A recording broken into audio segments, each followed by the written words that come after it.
Feliz Navidad para todos, queridos hermanos. En estos días, más de alguna persona, pues que se atrasó un poquito, ha dicho por ahí, pues aunque sea tarde, espero que hayan pasado feliz Navidad. Y he respondido yo, es que no ha pasado, estamos en la Navidad. Entonces, eso suele pasar precisamente por la influencia de la sociedad, que para la sociedad, como decía un obispo, la Navidad empezó en septiembre, en octubre, y concluyó el día 24. En cambio, nosotros sabemos como cristianos que la Navidad empezamos con el 24, es decir, vísperas del 25, porque el 25 celebramos la Navidad, el nacimiento del Hijo de Dios en esta tierra. Entonces, estamos pasando Navidad, estamos en la Navidad. Feliz Navidad para todos nosotros.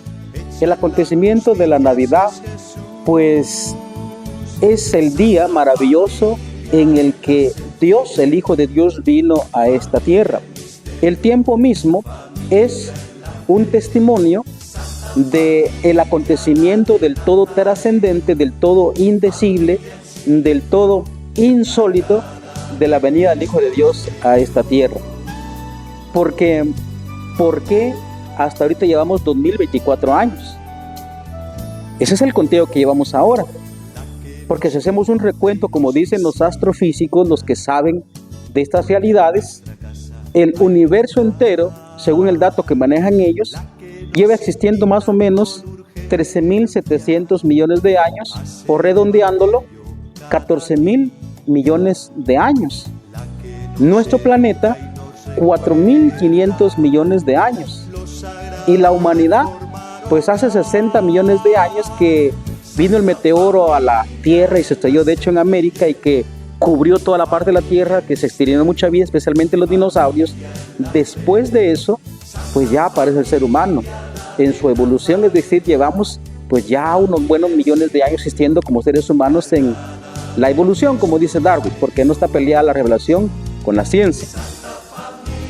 Pero ¿por qué entonces llevamos 22.024 años? Porque es el acontecimiento del todo insólito de la venida del Hijo de Dios a este mundo.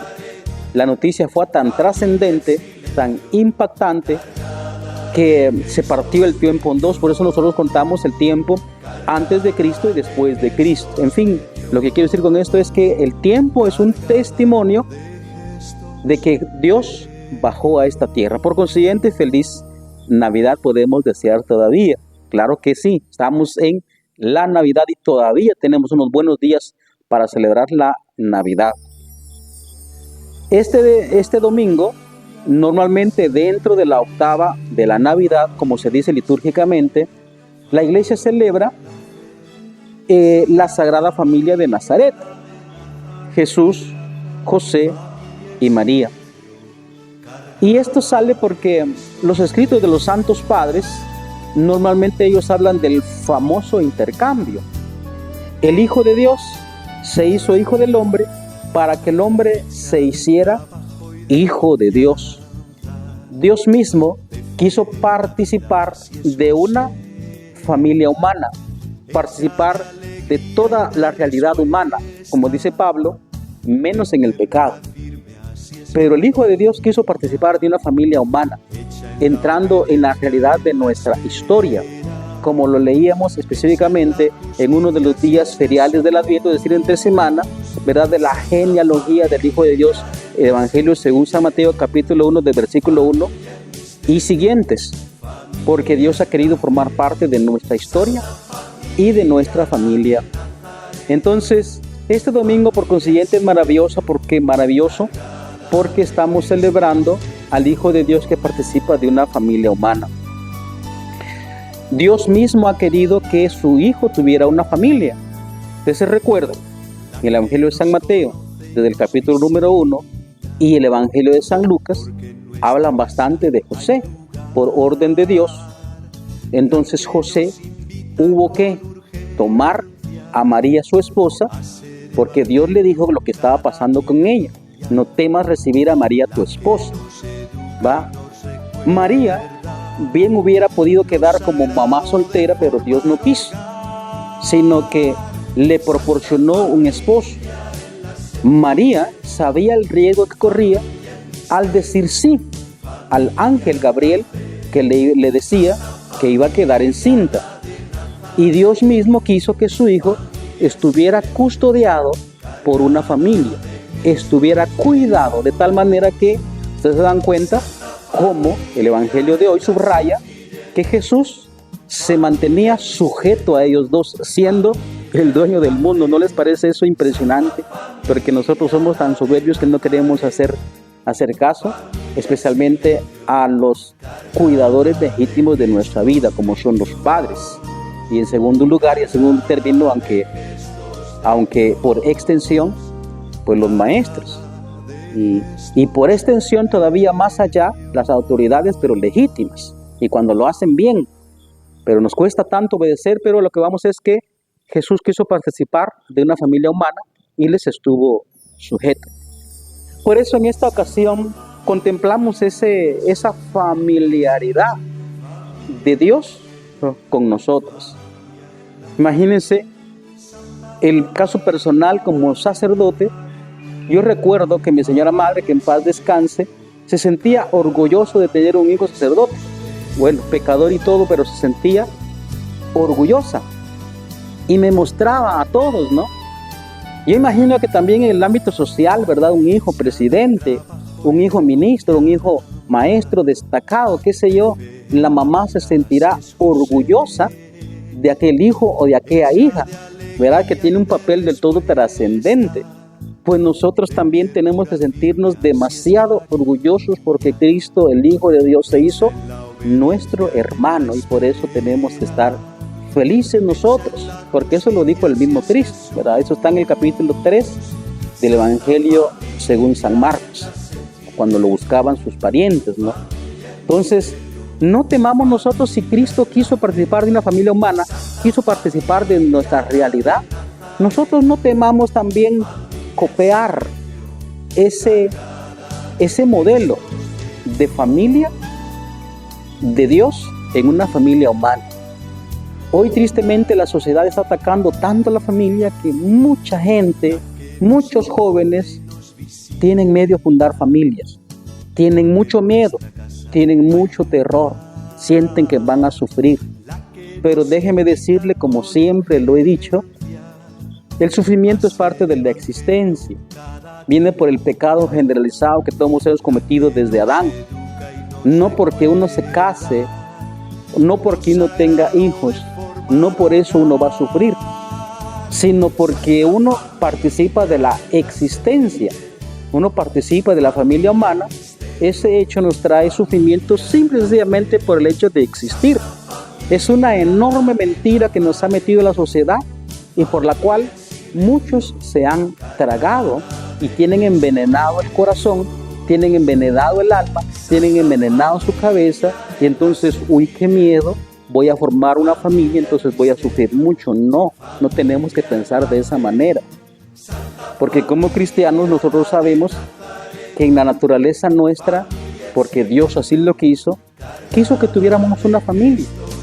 Como, repito una vez más, como Dios mismo quiso que su Hijo Jesús estuviera cuidado por un papá y por una mamá. Entonces, no hay que tener miedo, no hay que tener miedo. La sociedad dice una cantidad de mentiras por manipulación, por interés económico, ha dicho tantas cosas que ha envenenado la mente y el corazón de mucha juventud. Nosotros, por el contrario, hagámosle caso al Señor, hagámosle caso y cada quien busque su vocación.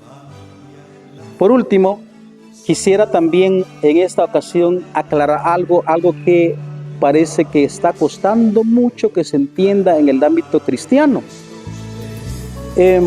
Normalmente, la mayoría de hermanos cristianos católicos, pues nuevamente creen que solo el padrecito personal o solo la monjita están consagrados a Dios.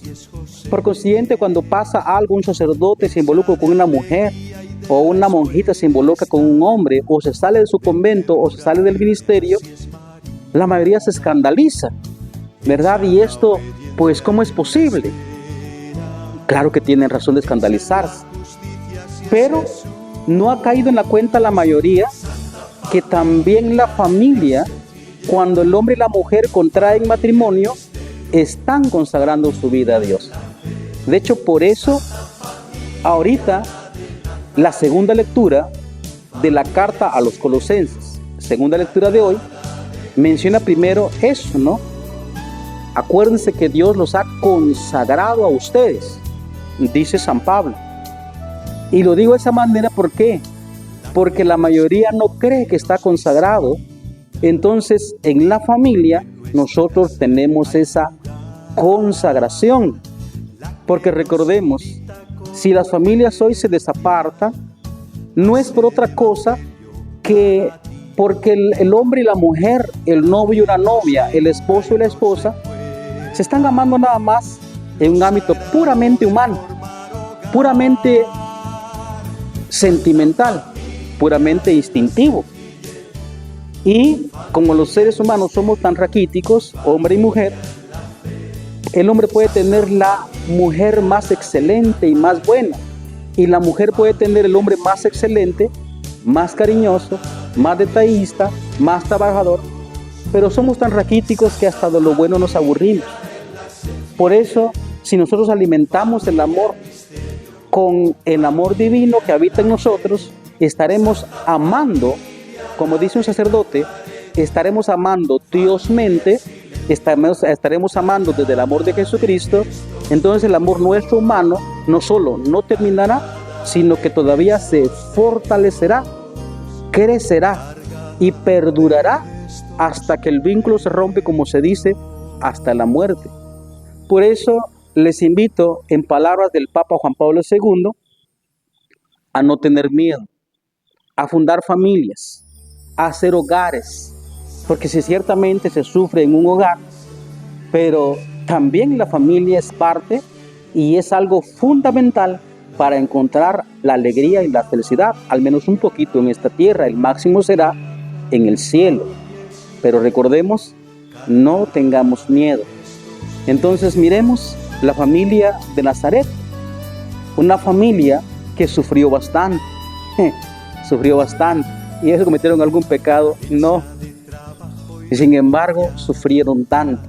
Dios, como dice un sacerdote, Cesario Gavaray, no le ahorró dolores tanto a la Virgen como a José, y sin embargo eran las mejores personas, y ellos fueron la familia humana de Dios. Copiemos ese modelo, continuemos para adelante, no tengamos miedo en fundar familias.